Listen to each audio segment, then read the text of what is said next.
Hi everyone, welcome back to the Stand Up for Africa podcast presented by Edelman Africa. As you can see, today we are back in the office. HD cameras, no more MacBook Pro cameras, and we have real life physical guests this time instead of somebody in a screen. And I think this is a really special episode this time around because for the first time we're also speaking to one of our clients. Today we are being joined by the team from Women for Change. They are a team that has been advocating for gender-based violence and femicide for the last few years. We're going to learn a little bit more about them. And we're really just interested to explore how communications and activism has been able to collide to really be able to deliver phenomenal results. Let's just set the stage a little bit. You've been working with Women for Change for a few years, and you obviously know quite a lot about the state of gender-based violence and femicide in South Africa. I'd just like to get to know a little bit more about your background and your career and how you got into this space. So my background is actually in digital marketing. And yeah, surprisingly. And in 2014, I founded an all-woman running community called Catch Me If You Can. So before Women for Change, I already tapped into the space of women empowerment, creating a safe space for women to come together, run together, create friendships, and find themselves. And then in 2016, a young girl was murdered in Tokai Forest. Her name was Francisca. And I had a running leader running the same route with a group of women that Francisca took once a week. So when the incident happened, I was called by the leader and she told me about it. And I was still looking for her during that time. So while we were on the call, they found Francisca and she was brutally raped and murdered. And I think we immediately decided we need to do something. I already had quite a big social media following with Catch Me If You Can around the country. So I decided to make it an event, call it Women for Change. 1 week later, in call for everyone in Cape Town to come back to Tokai Forest where the incident happened to stand up for Francisca. And while I was doing my research and looking at the outlook of gender-based violence, and I mean, I wasn't ignorant about it, but I was ignorant about the fact on how often it happened. I just found a different case that happened a couple of days before Francisca. Where it happened is quite a safe area in Cape Town, so her case went viral, headlines everywhere. And then Zenoxolo, the girl who was killed in Kalicha, there was one headline. So I called on people to stand up for Francisca, for Zenoxolo, for everyone. And 1 week after Francisca was killed, the Women for Change walk happened and 4,000 people showed up in Tokai Forest. And this was the moment I thought, okay, wow, there is a real community. People are not looking away and people want to come together to stand for this. So this is how Women for Change was born. It was a running community of women. I tried to push it further. So 2 years later, I had Sandton City rally behind me, and they offered us the venue to do a Women for Change official race. So we did it again 2 years later, doing 60 days of activism, again with 4,000 people, official 4,000 people running through Sandton in purple, and continued in 2019. Planned for 2020 in March in Cape Town, and then 2 days before, Ramaphosa announced we are going into a lockdown, and everything shifted. And I didn't want to give up. I knew GBV wouldn't be spoken about anymore, and I just used my background with digital media to go to social media and continue with I had created a movement. We had created social media platforms, and again with Catch Me If You Can, we had close to 100,000 followers already. So it was known. But shifting completely to gender-based violence and then starting in 2020 to actually cover real stories, speak to survivors. I think it took only a couple of weeks when survivors started reaching out via DM and telling us the stories and asking for help. And when I had families saying, can you please also cover the case of my child? And that's just how we actually became from a space of a running community and running events, moving to social media and becoming Women for Change, one of the leading advocacy, social movements, non-profit organizations in the fight of gender-based violence. That is an incredible story. I mean, it's heartbreaking the origins, to hear the origins, but then to know what has been spurred from there is really, really inspiring. And Melise, I actually don't know much about your background, actually. So, I mean, I would love to know how you got into the space as well. Well, it's interesting. I was in media and PR for, I think, a good 8 years of my life. So they're actually coming for our jobs, basically. Well, not really. But I was doing that for many, many years. I had a very successful business doing that.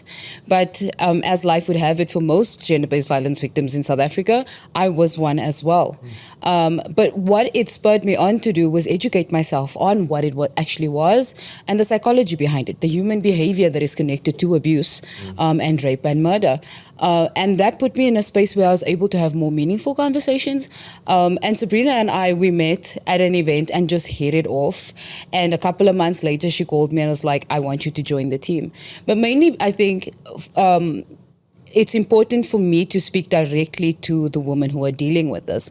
And I think Women for Change is one of the most important movements where this can happen, because both from an education standpoint and from a victim support standpoint, I think we are in a position where we're able to help women in ways that we were never able to before, because we're placed in social media. I think my PR background has helped with that quite significantly, because it's forced me to think, and because of my experience as well as a victim or survivor myself, it's put me in the forefront of understanding what those women are dealing with and how help needs to come to them versus what we think will work. You know, that's been, I think, the reason why Women for Change has also done really well, because Sabrina focuses very much on speaking to survivors in the only way that will help them, being emotionally available for them more than anything else.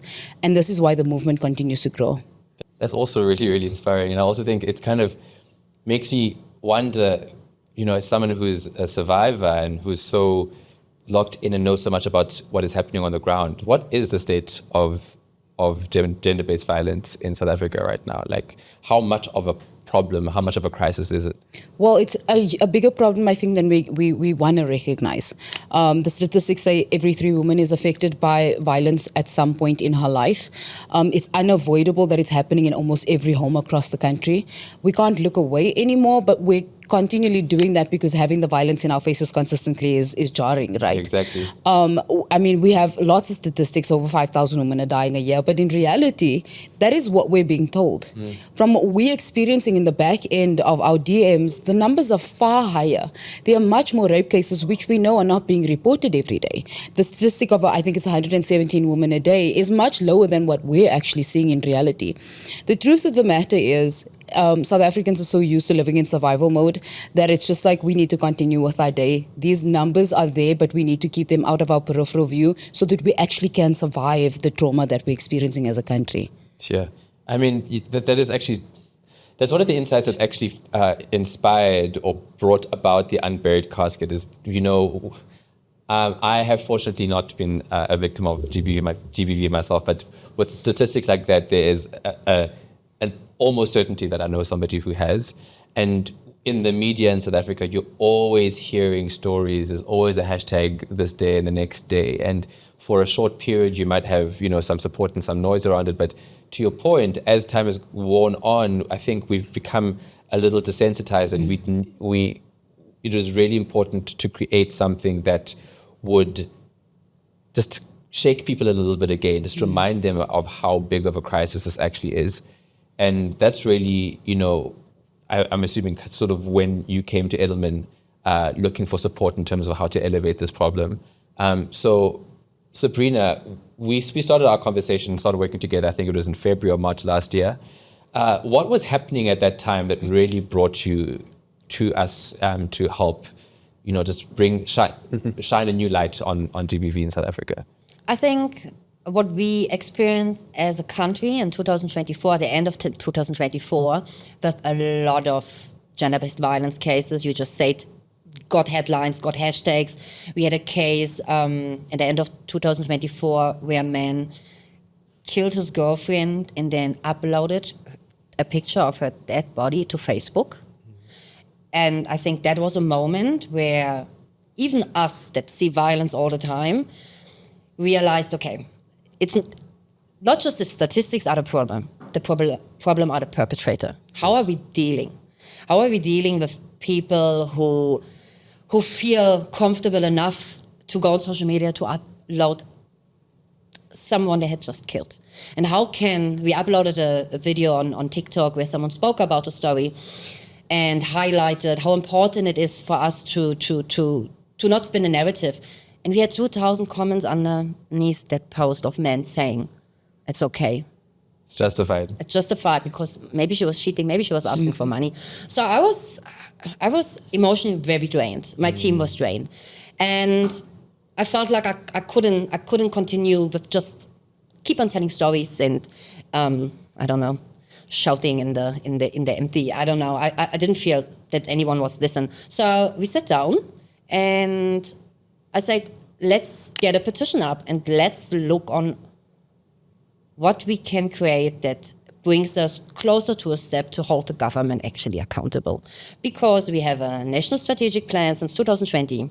We had a total shutdown in 2018, which was actually the reason why we got to the national strategic plan, which is a document of more than 100 pages, crafted, the best framework about GBV you could think of, right? There was over R1 billion allocated for that NSP. There was a GBV council supposed to be elected, and all of that didn't happen. So when 2024 ended and I looked at what was promised to us 5 years prior, where are we now with 5,578 women being killed and an increase in 1 year of more than 30% in femicide.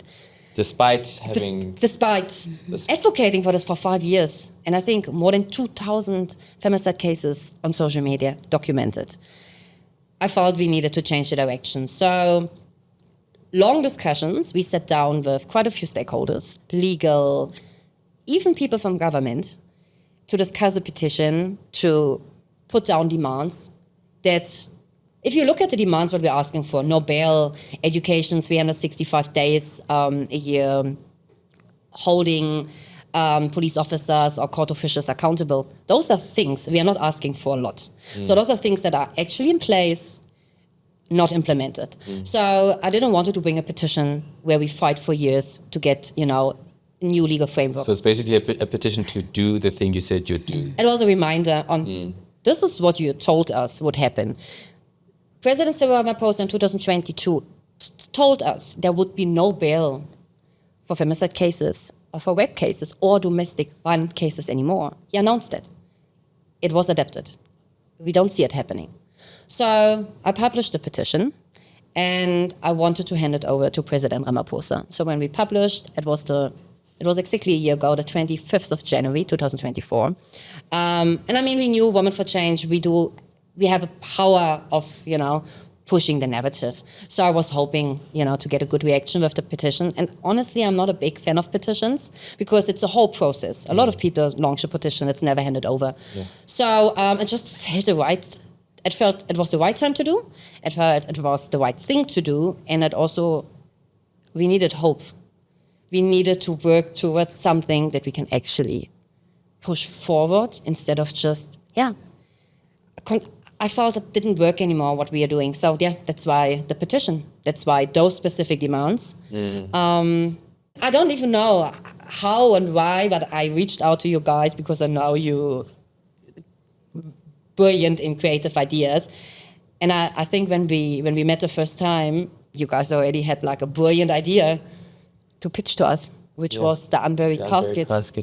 Yeah, so I mean, you mentioned a few things, and I've been mulling over it for a while. Just thinking about the history of South Africa, we are a country that knows how to protest. We have successfully done protests for many years, right? That's how we've gotten the country that we have. And upon reflecting, realizing that art of protest, let's call it that, had shifted, had changed, and maybe even gotten lost.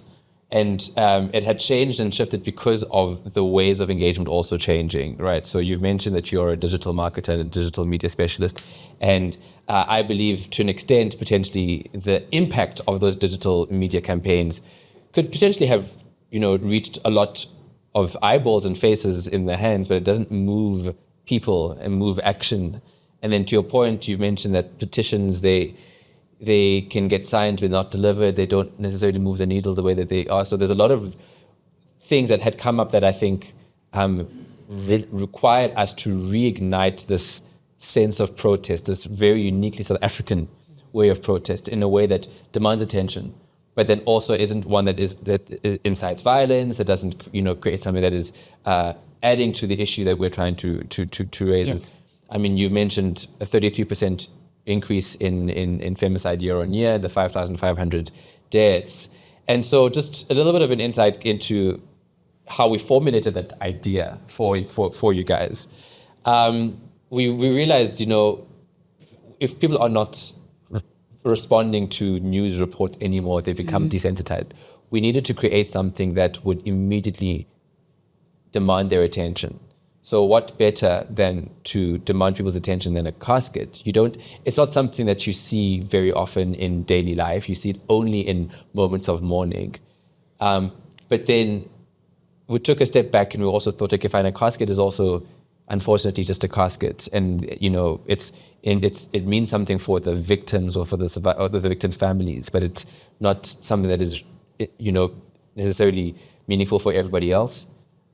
So we decided, let's scale the casket, make it bigger to showcase how much bigger this problem is getting. So that's the second sort of touch point that we had. And then the third thing is just also understanding that, in South African culture, funerals and mourning isn't something that is only reserved for the loved ones only.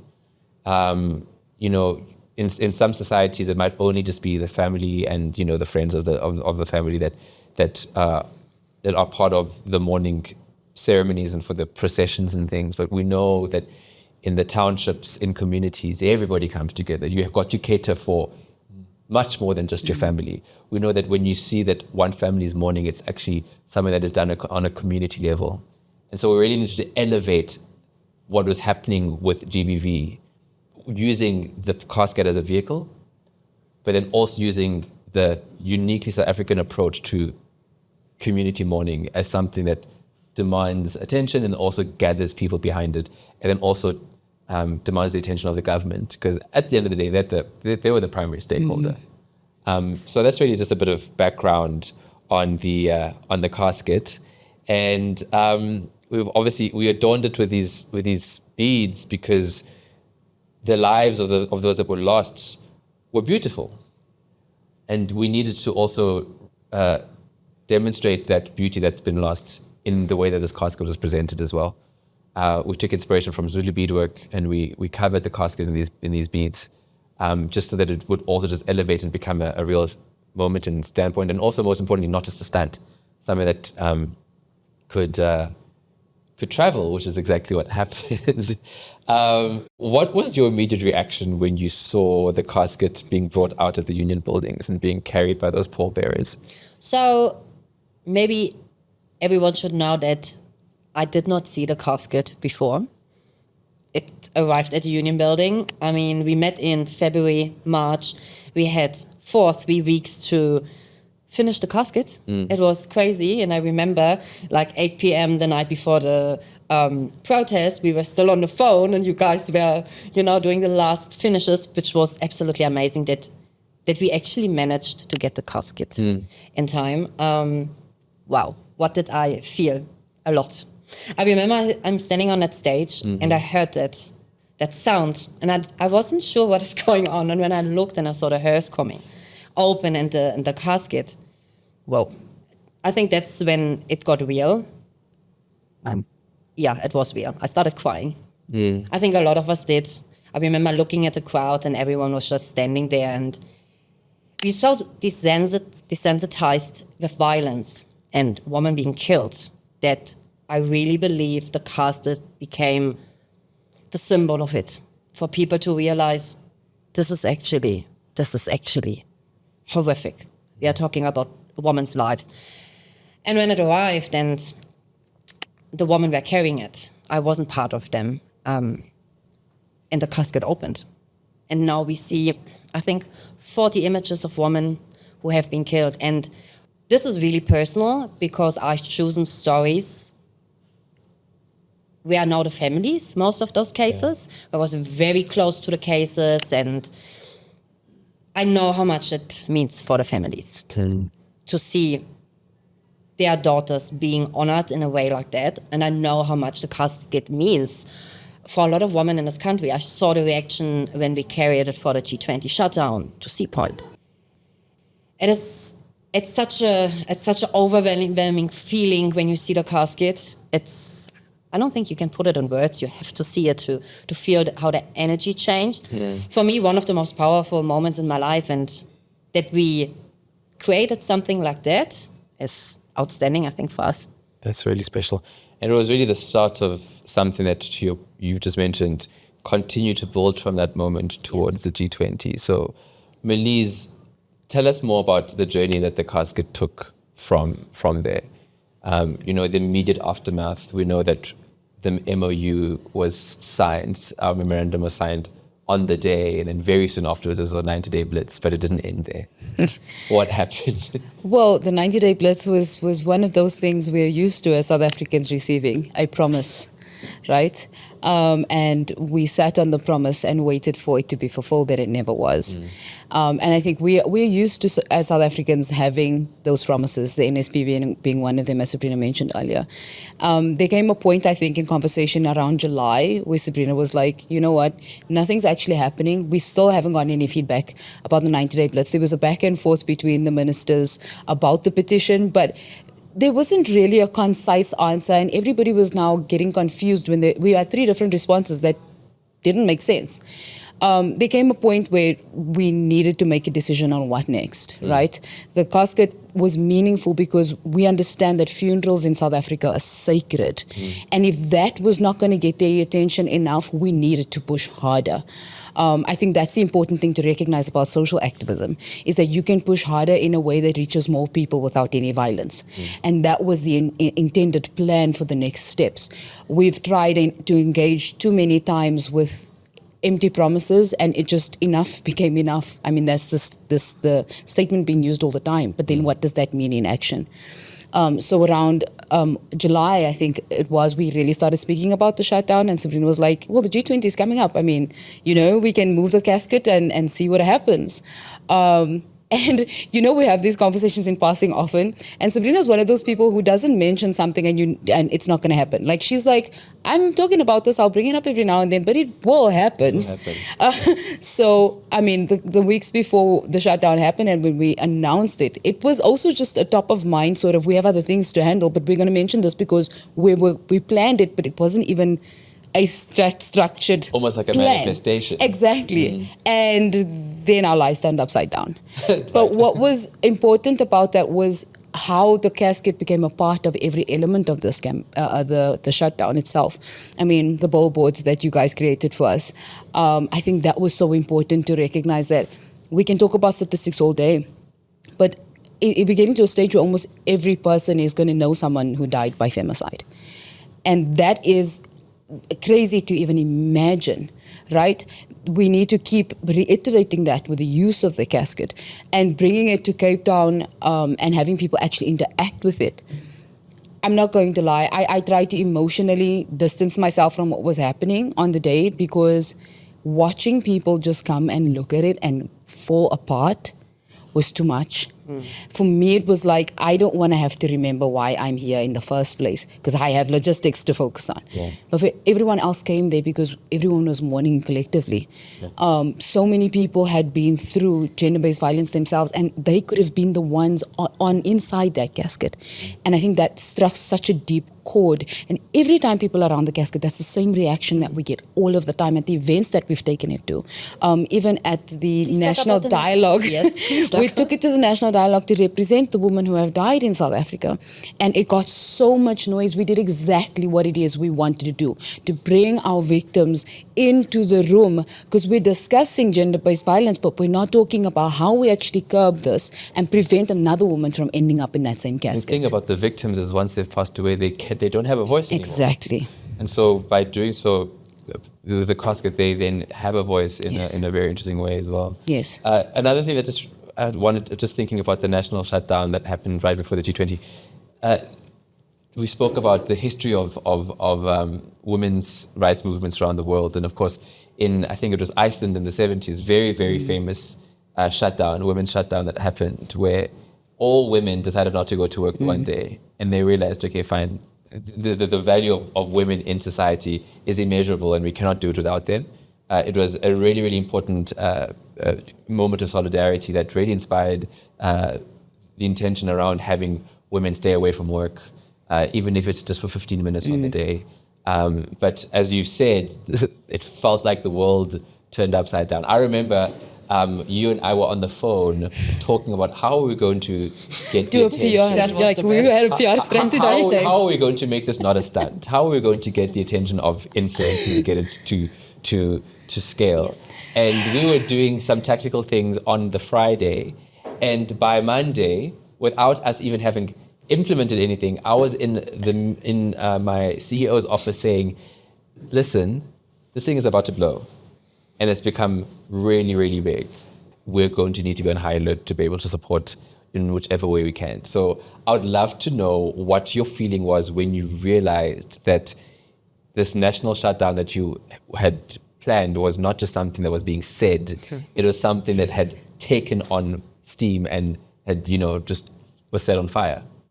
Okay, I think, like Melise said it very nicely, we do not really plan our campaigns because we don't have the capacity for it, and we are the most important work for us is helping survivors. So with the G20 shutdown, I planned this a year before.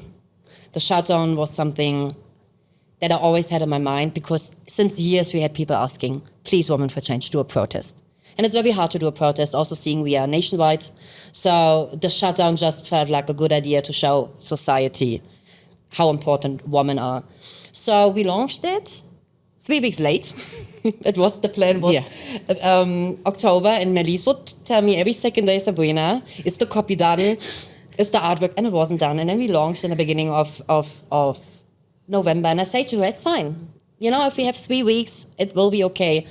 And on Friday night, I go to bed and I see this video and I see the comments and I see the purple profile pictures, which we had done in April. Yeah, but not really to that same level. No, we did this beautiful video that you guys created in April, and we just also felt it would be nice to create a campaign and not just call out all the activists who have the privilege to can not go to work. I wanted to make an impact on everyone's life. So I wanted to make it as easy as possible. You don't need to go to a protest to stand with Women for Change. So changing your profile picture in purple seemed perfect. So easy. When I saw this TikTok post and all those people changed their profile pictures, I sent it to Melise. It was 12 o'clock at night on a Friday, and I said, we're going viral.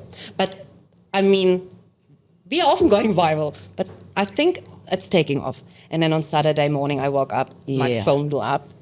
My friends sending me messages and like, have you seen TikTok? And it was Saturday night when I think Mall of Africa changed the colors. Actually, I didn't share it because I thought it's fake news. Yeah, even I'm like, guys, it can't be true. And then I saw more pictures. I looked and I couldn't believe what happened. In like 24 hours, we changed everything.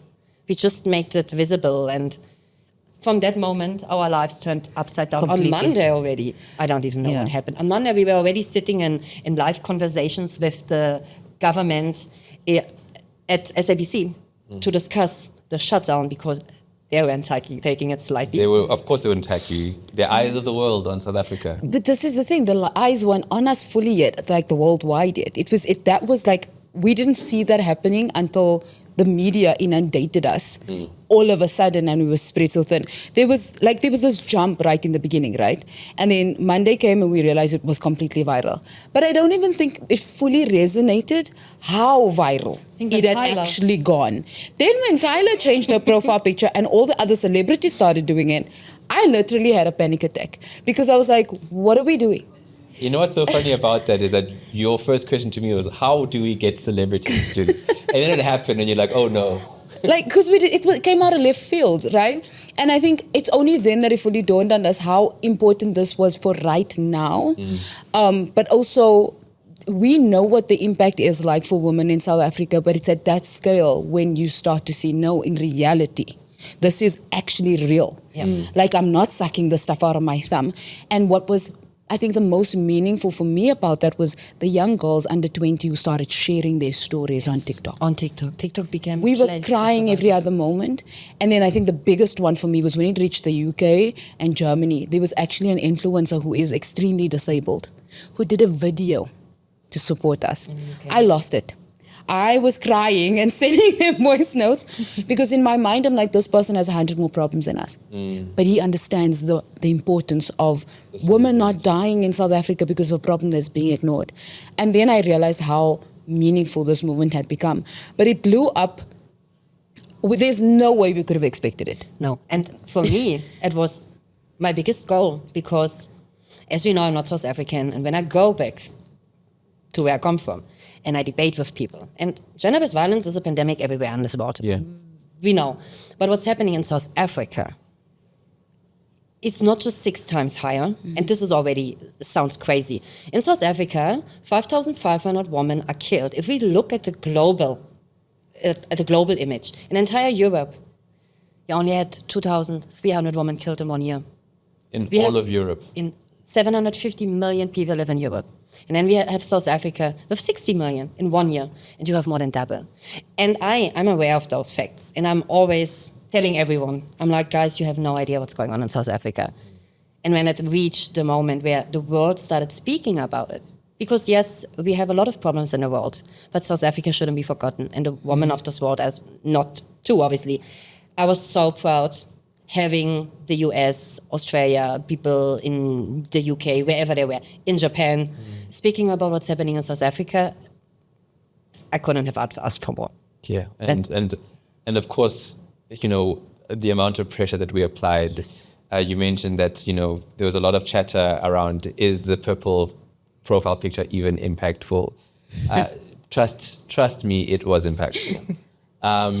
And now we're months later and there are still purple profiles. Yes, they've kept them.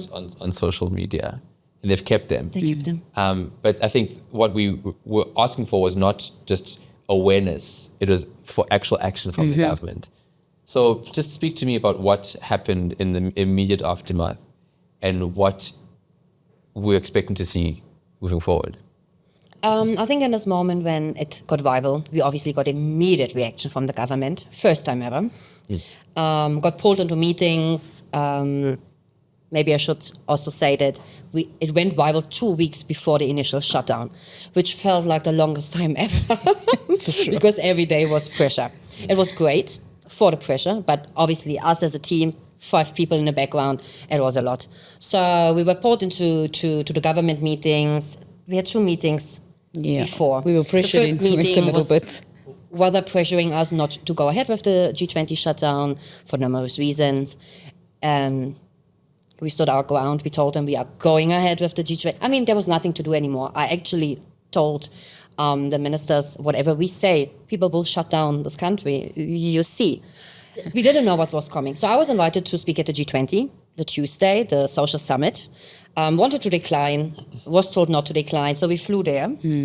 Doing everything, we flew to Joburg to speak at the G20. And I never thought we would see a classification of gender-based violence 2 days later. I never, even with all the pressure going on. And yes, obviously, I'm hopeful. This is why I created this campaign. But I didn't think they would listen. So my last words at the G20 was actually, the world has listened. Now it's time for our government to listen and to finally act. And we had a meeting at 3 p.m. with the minister. And at 2:30, it was the last day of the social summit, and President Cyril Ramaphosa announced the classification. I didn't see it. My phone again blew up. I didn't cry. I didn't believe it. I did a video on Instagram screaming like, am I imagining this? Yeah. I had people like, I don't know. Ma'am, are you sure? Because he said crisis, Yes, and then which was confusing. That's what. And then we went into the meeting and we sat there, and then they say to us, I don't know if you guys saw, but it's true. It's And you get it. And what was also very interesting, the meeting was short. He didn't have much to say. The last words from Minister Labisa, he said to us, and for tomorrow, for your shutdown, just know we are standing behind you. Thank you for the activism you have driven, and everything will be okay. Good luck for tomorrow. So it changed. A full circle moment. Full circle. Completely. 15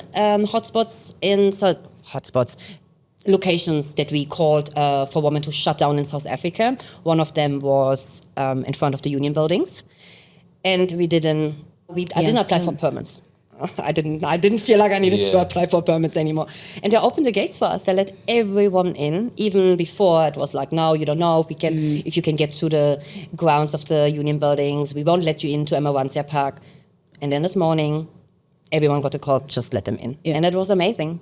And what was amazing on that day is it didn't feel like a fight anymore. It felt like a shift. It felt like finally the survivors of these countries are holding the power. And being in Cape Town on that day, so many women ran to us in that morning before the 15 minutes, hugged us and said, we can't believe what is happening. Yeah. We did this. And I always want to emphasize this, we did this. Not Women for Change, not Sabrina, not Melise.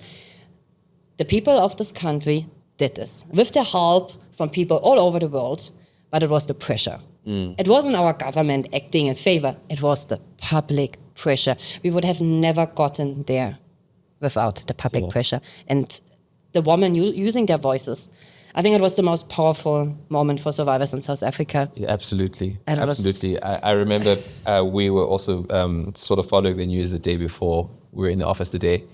And when we heard it for the first time, we obviously are PR practitioners, so we often get sent memos and press releases prior to them being announced on the news. And we couldn't believe it. We also just were so shocked and so surprised. But what is really striking for me is how we have potentially created a blueprint that can be replicated and showcased not just in South Africa, but around the world, around what social justice and social activism and protest looks like in this time. Because of the efforts of the people of South Africa, like you mentioned, we've seen that the Department of Cooperative Governance has changed their framework to allow for movements like these to be taken as seriously as other national disasters. And that is a significant weight and a significant win, not just for GBVF, but for other social justice movements. And I just wanted to know, Melise, like, what is your sense of what the future looks like? Is there hope? Is there a reignited feeling of action? What is it that you're hoping to see? I like the description that you used, that we've created a blueprint, because I think that's exactly what it is. We're in a time and age in the world where leadership is looked at sideways because they're not creating blueprints anymore. They're just trying to copy and paste on old used tactics that no longer work, right? We have that issue with South African governance in general. And I do definitely think that a blueprint has been created, but not the kind that I think is like a pathway towards this is exactly how you do it. It's the how can we be so connected to something that is important for human lives and a movement that we are passionate enough to push something through whether we think it's going to work or not. Because that's not the catalyst for why we're doing it, right? We're doing it because we want the message to be heard and things to actually change. That's the only reason we do this. We speak to enough survivors that's the only core reason that we still continue to do this, whether we're sleeping or not. I think the misconception is when you create a blueprint of this kind, that there needs to be a goal for how you're going to benefit at the end of it. And that, I think, in 2026 time is a fundamental issue with leadership and government in general. Well, how can I do this thing that I know I look like the winner at the end? We never operate from that place. And that's the blueprint I hope to leave behind with people in activism spaces, regardless of what it is you're fighting for. The outcome has nothing to do with you as an individual, but has to do with the people affected by that. That's what true activism and advocacy actually is. And I think what we've actually done is, whether it seems like a new blueprint because of social media, what we've actually done is just reignited what used to happen in apartheid, right? Exactly. Where people were gathered together in the same way in community because we are connected by one story. Absolutely. And I'm honestly hoping that we see this come from the Gen Zs now, where they understand how that relationship to one another specifically in an age where everyone lives in isolation now, where that coming together for one message, one key message, is how we drive change for anything. Yes. That's really, Yes. really powerful. That is powerful. And I think we need to look into the power of collective voices. Leadership needs to be redefined. I think Yes. we all know that you're not just a leader because you sit in government, and power needs to be redefined. And I think Women for Change has always done this. It's not about holding the power. It's about sharing the power with the community and the people who actually benefit from it. I think this is why it has become so successful. Because, again, it wasn't us carrying it. It was the woman, the children, the men, everyone who participated to carry this movement where it is today. Because it's built on 1 million followers who are the people. And I think, those are the people with power. And I hope we can continue like this. And I hope we can learn from movements like the Me Too movement, Black Lives Matter, now Women for Change, the Purple movement, how they're called it, that we can make a difference. Women for Change had no money. We had no resources. We are a team of 5 people. And we changed the laws of South Africa. And people need to remember that. And I hope we have so many young people who continue doing the same for any important cause. Oh, that's amazing. Well, I mean, I think I've taken up way too much of your time. This has been an incredible conversation. And I'm so proud to have been part of this journey in the small way that we have been, and even more proud of the impact that we have been able to have on changing the law, of really changing the perception of government and the reaction of government in the work that we've done.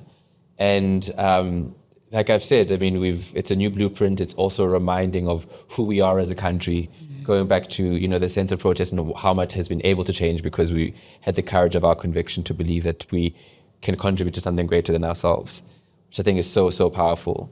And I just want to implore everybody that is listening to this to not lose hope, I think is the most important thing, and then continue to follow your conviction and continue to follow platforms, not only like Women for Change, but, other social justice movements that are meaningful to you, and really believing that you can do more than what an individual person can do, and being able to leverage the power of community and leverage the power of social media to really affect meaningful change in your societies.